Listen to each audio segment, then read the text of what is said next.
What's good, everybody? It's Tehdubster again.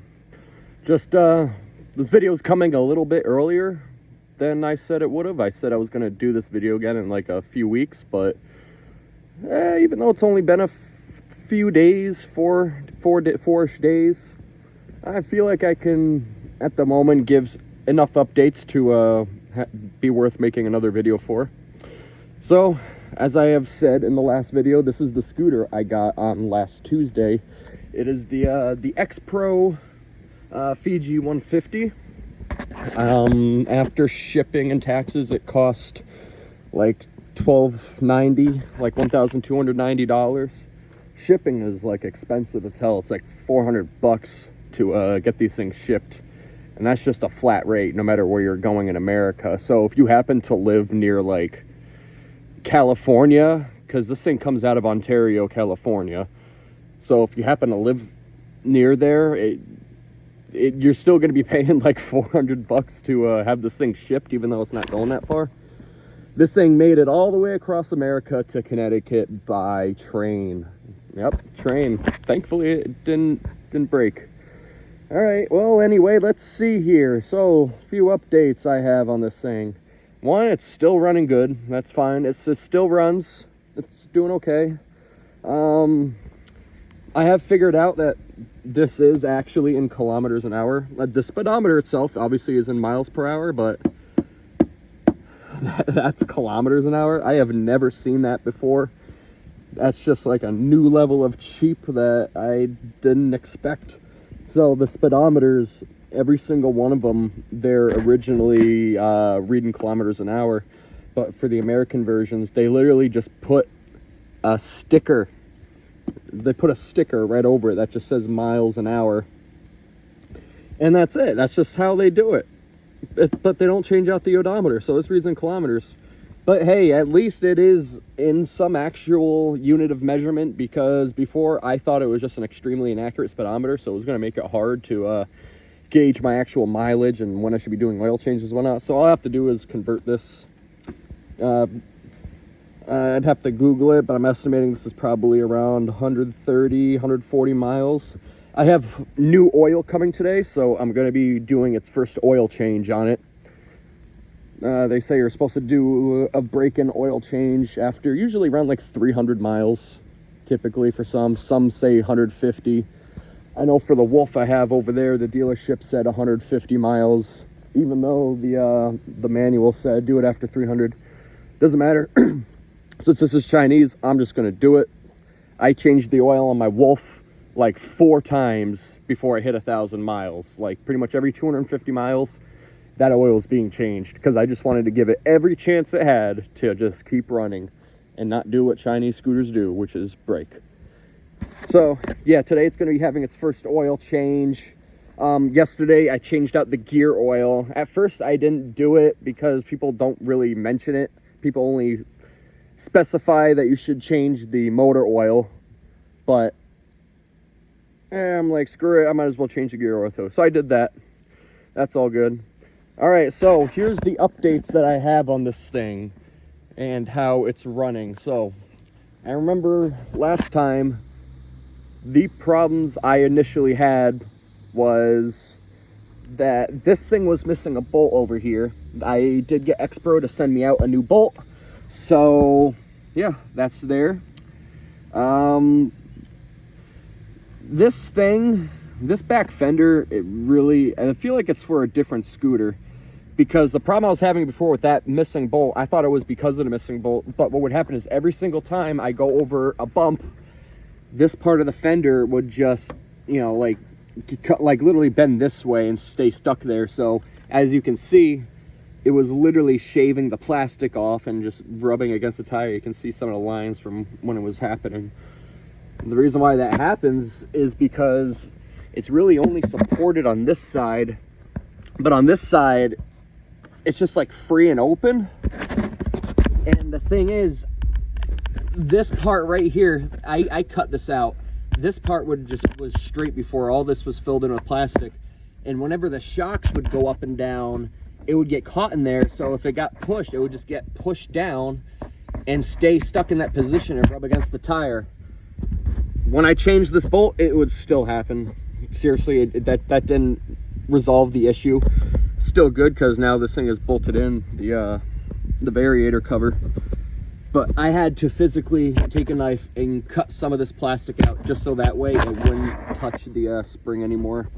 So that's one example of, it's not a critical issue. I mean, it's not going to make your bike not run, obviously, but you don't really want it rubbing on the tire for an extended period of time because it's just going to wear your tire. So yeah.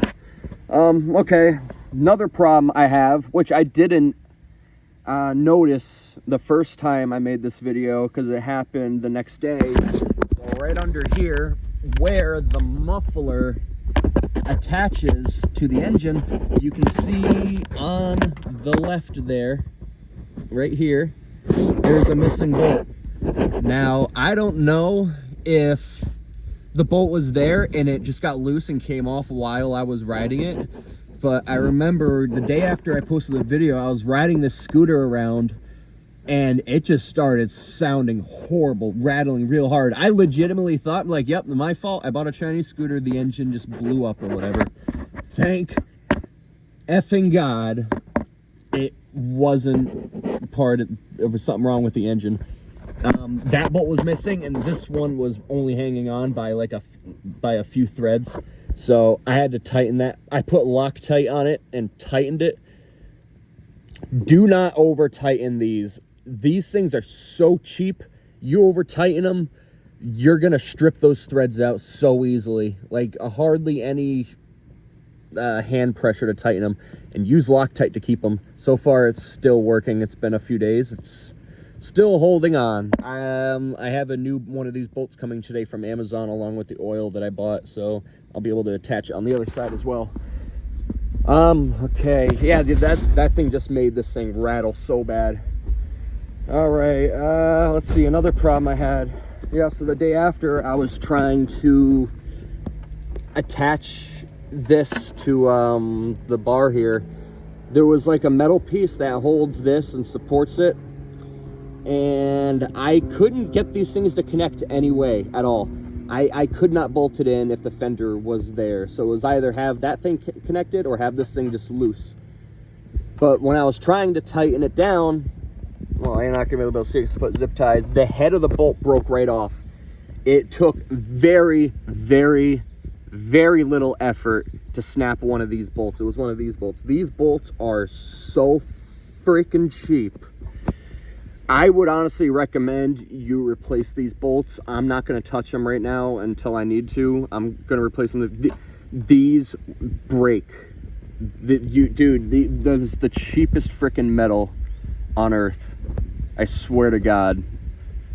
I mean, it's holding in. It's a Chinese scooter. These scooters are going for $799 on Walmart right now. So, yeah, that should explain a lot of what's going on. They use the cheapest components anywhere they can. However, would I still recommend this scooter? I'm probably actually going to say yes. That could be me just trying to fool myself or whatever into not regretting buying this thing. Don't get me wrong, I love this thing. This thing is fun. It's great to ride. I'm just still paranoid about what's going to happen down the road. So far, 150 miles, it's still fine, other than the few issues I had. Oh, actually, another problem I had is if I was noticing that when I go above probably around 46 miles an hour, the front tire would start to shake. Not extremely, like I could still control it, but it was a bit uncomfortable. And I remember I lifted this tire up here and I'm spinning it. You can hear that something's not perfectly straight because it kind of grinds a little bit against the brake pad in some areas, which I think you can hear. If I hold this still, you can probably see that, yep, you can see that. See how it's kind of warbling a little bit? Now, I don't really know if all tires do that, but something's not straight on this thing, and it's a little bit imbalanced, and it's causing it to shake above a certain speed. I'm currently talking to X-Pro about it to see what can be done. It's not unrideable, but I would like it to be a little bit more stable. It's either because of the tire, either something's wrong with the tire, or it's how shitty the front suspension is. Because I remember I told you, if I go over like a bump anywhere in the yard or going down the driveway or whatever, I go over a bump, when the shocks go up, when they come back down, they slam hard, and it makes a loud as hell noise. Thankfully, that is not a problem that happens on the road, because the road's flat enough. But if you have like a gravel driveway, or you bring this on bumpy roads, you're gonna think something's breaking. I don't think it is. I don't even know if that's even meant to do that, slam down like that. I don't know if these forks are defective, because I don't really know enough about shocks to know what is a defective shock or not. So I mean, I guess for now I'm just gonna keep it as it is, because I mean, I knew I can put this thing together, but you know, I can't do major work on this thing. I can change a carburetor, I can change the oil, the gear oil, I can mess with the air filter. But if it comes to having to do transmission work or engine work, that's a little bit out of my skill level. So I could probably do it if I put my mind to it and followed a YouTube video, but it just seems like a very intimidating task. Actually, my wife's scooter, the red Tao Tao that I've talked about a couple times in the last couple of videos, that thing, yep, ran into a new issue. What happened? The piston rings are blown, so I can't even ride that thing now. I opened up I was riding it, and it was really like spitting and I don't know the word for it. It's like like something freaking wrong with it. Opened up the oil thing because I knew if the piston rings were bad, then the oil's gonna blow back at me. And yep, I got messed up by some hot oil. Burnt me a little bit. Thankfully it wasn't hot, but yeah, that sucked. I don't know if I'm gonna fix it. I mean, it's only like 30 bucks on Amazon for like a piston ring set, but as I said, a task like that is a little bit out of my skill level. So I mean, I might fix it, but I don't know, we'll see. But yeah, so that's what I'm saying. So the thing with this is that obviously if you have any problems with these scooters, X-Pro does offer a warranty. They do provide a warranty for these parts. The problem is you got to do it yourself. So you'll get the parts, but you got to put it together. So if something serious happens, like something with the motor or the CVT, I might be screwed, because I don't know how to do that shit. Like, even just taking off a back tire because of how everything connects, I'm kind of intimidated by. So just keep that in mind when you buy one of these scooters. You're gonna have to work on it yourself. You can bring it somewhere, but for some reason, well, I know why, but a lot of places, a lot of garages and places that work on bikes, they don't touch Chinese scooters, because they'll fix one thing and then another thing breaks a few weeks later, and then the customers get mad and they're like, what the hell, you just fixed my scooter, now it's broken again, this is your fault. Because people just don't understand, or at least the majority of people don't understand that, you know, the Chinese scooters really aren't that reliable. So a lot of garages just do not work on these things anymore, just specifically because they don't think it's worth working on. So if you got to work on it, I mean, you could probably find someone to work on it. It's not like every garage doesn't do it, but you might just be prepared for the risk that you're gonna have to deal with some things yourself. So just keep that in mind. Hey, but if you're a hobbyist and you like working on mopeds, I kind of like it. But if you like working on mopeds, yeah, this is actually pretty worth getting, because this thing's good to mod and whatnot. At some point in the future, I might change the carburetor and change the air filter, or the box, or however it hooks up, because I don't like the fact that the air comes in from down here. I feel like if any water or anything is just gonna, you know, end up getting sucked up in here. The other one I have over here, I mean, it points down too, but it has like these holes here and kind of a filter, so that way water specifically doesn't come in.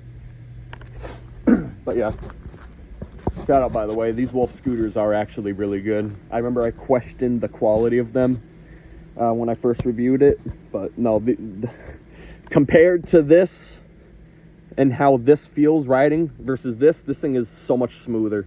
It's night and day.